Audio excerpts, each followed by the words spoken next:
Hi guys! So, ayan.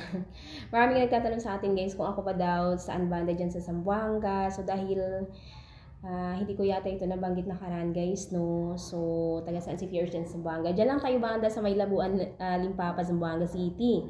So, dyan ako ginawa guys ng mama at papa ko. Dyan din ako isinilang at syempre dyan na rin ako lumaki guys. Dyan din si Fierce nag-aral, alam nyo ba? Sa mga naging kaklase ko dyan sa Limpapa, ang pangalan ko kasi sa school guys, Jaybelin Macaso Bukoy. So, shoutout sa inyo, taga dyan sa Zamboanga, sa Limpapa, sa Labuan, Limpapa, Zamboanga City. So, ang totoong pangalan ko talaga ay Javelin Macaso Bukoy. So, ito, Fiero Sanchez, ay ginawa ko lang pangalan dito sa social media guys, no?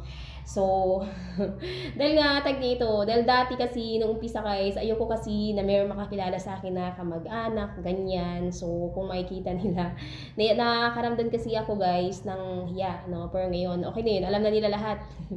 So yun, so shoutout sa inyo dyan guys, no? So, porque gali ito yung pregunta.